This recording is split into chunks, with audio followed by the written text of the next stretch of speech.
You're watching news at Prime. While we wait for the ANC Chief Whip to join us in studio, let's bring you this story in the meantime. At least 35 foreign ministers have confirmed their attendance for South Africa's first meeting as G20 president. This was confirmed by the country's G20 Sherpa, that's Ambassador Xolisa Mabhongo, on Wednesday. Newzroom Afrika's Juniour Khumalo has this report. It's all systems go for South Africa's first foreign ministers meeting as G20 president.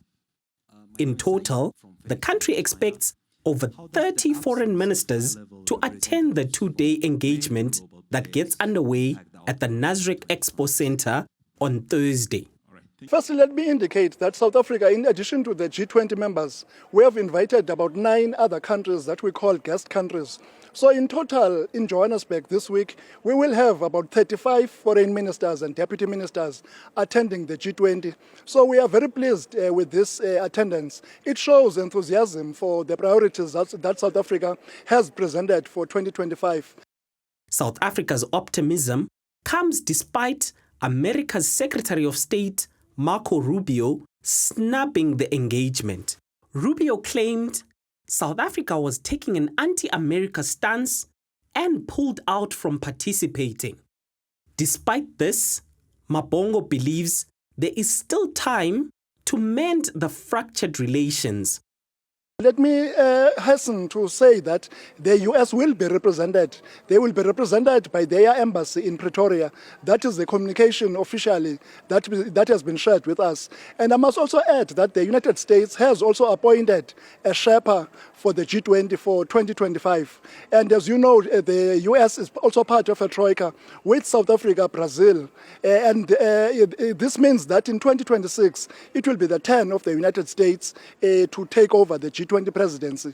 Even though they are not attending during this week, we are hopeful that for the rest of the year, until the end of November, we will have an opportunity to work closely with them as they prepare to take over in 2026.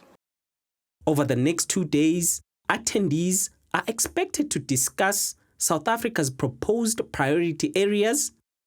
The collection of foreign ministers and deputy ministers are also expected to engage on geopolitical matters affecting the globe and how the G20 members could intervene. There is also an expectation that participants will also undertake to comprehensively review the role played by the G20 Intergovernmental Forum since its formation.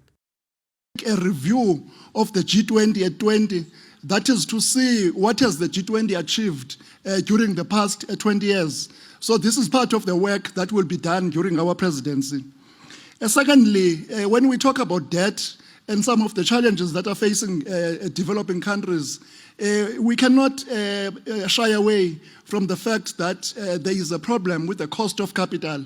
Therefore, South Africa seeks during its presidency to also undertake a review of the cost of capital. Why is it that developing countries struggle and have to pay higher when they borrow to finance their debt and other challenges than other countries? President Cyril Ramaphosa is expected to deliver the opening address on Thursday ahead of the scheduled closed session engagements between the ministers. For Newzroom Afrika on Channel 405, I'm Juniour Khumalo at the Newzroom Expo Center in Johannesburg.